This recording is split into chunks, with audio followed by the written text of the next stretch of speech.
As it's Valentine's Day, we thought we would take love as our theme and read from the script of a new soap opera to take on Korean EastEnders entitled Valentine Close.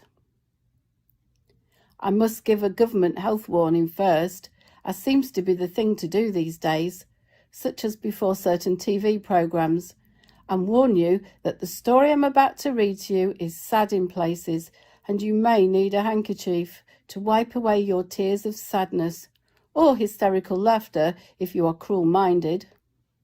Here goes. There once was a teenage girl. As I'm useless with coming up with names, we'll call her Jane.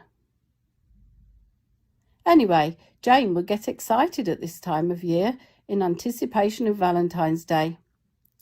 Every year she waited eagerly on Valentine's Day for the postman to bring her a card, or even several, although just one card would have done nicely.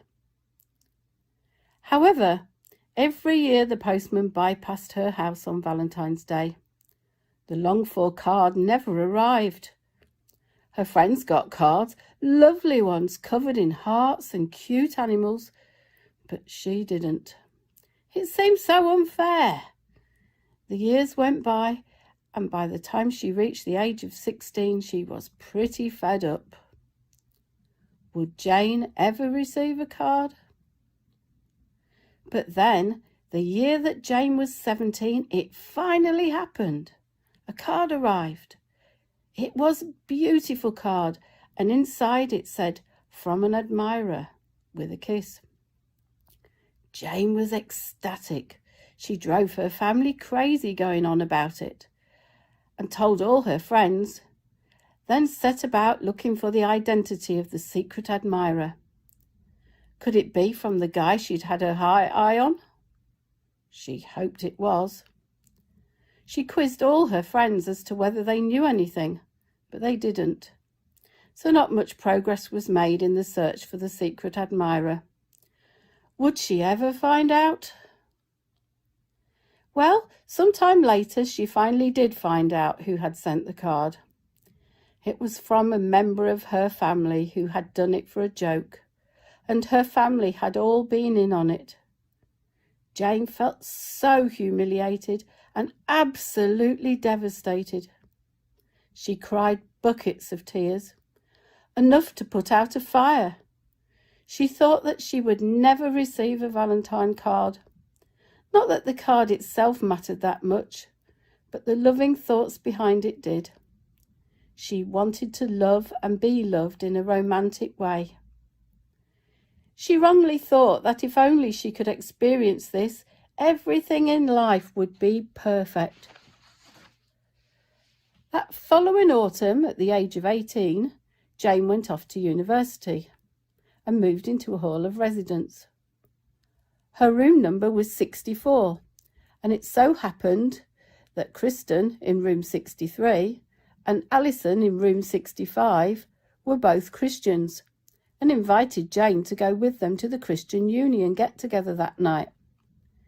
She experienced a warm welcome and continued to go to Christian Union meetings.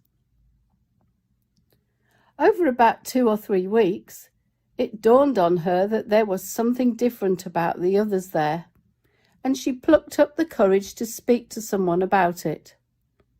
The person she spoke to took the time to explain what being a Christian was all about, and there and then Jane decided to follow Jesus, and she prayed and asked God to come into her life and guide her.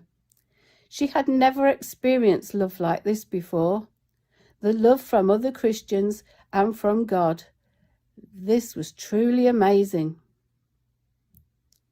At one of their social get-togethers, Jane got chatting to a guy who was very friendly, albeit a little geeky.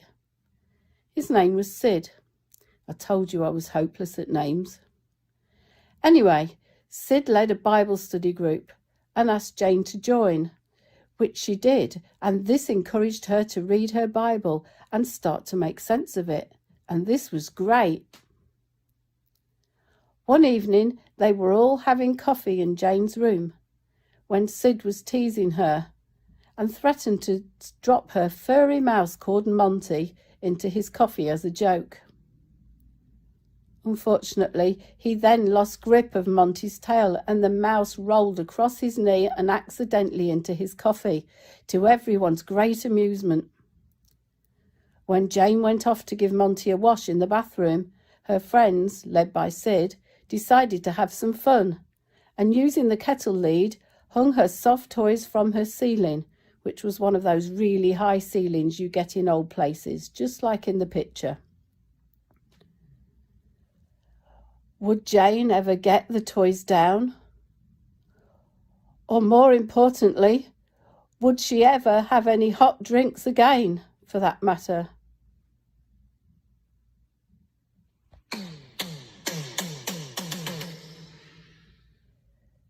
Oh, sorry, wrong soap.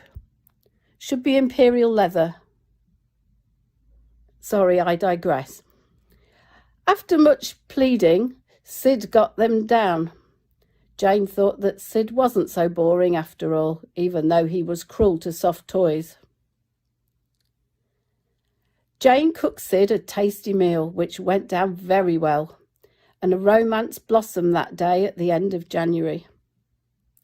That evening, various friends came round, and they did the usual student thing of drinking coffee and eating bickies. Then they had fun taking photos, and someone took one of Jane and Sid. They both looked sheepish, because they didn't want anyone to guess about the romance. Incidentally, neither of them had any idea of fashion or hair sense, as you can see. 2 weeks later, on Valentine's Day, Jane finally received a Valentine card. She made Sid a cake as well as sending him a card too. Sid loved the cake. Jane and Sid fell in love, and 4 years later they got married. And quite a while later, along came someone else for them to love.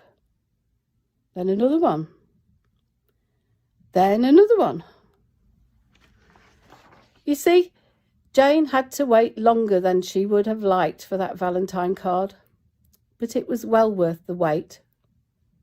But that wasn't everything. Jane and Sid loved each other and their children very much, but there was also another very important love in their lives, and that was a love for God. You see, they had discovered years earlier that God loves us all in a far greater way than people can ever love each other.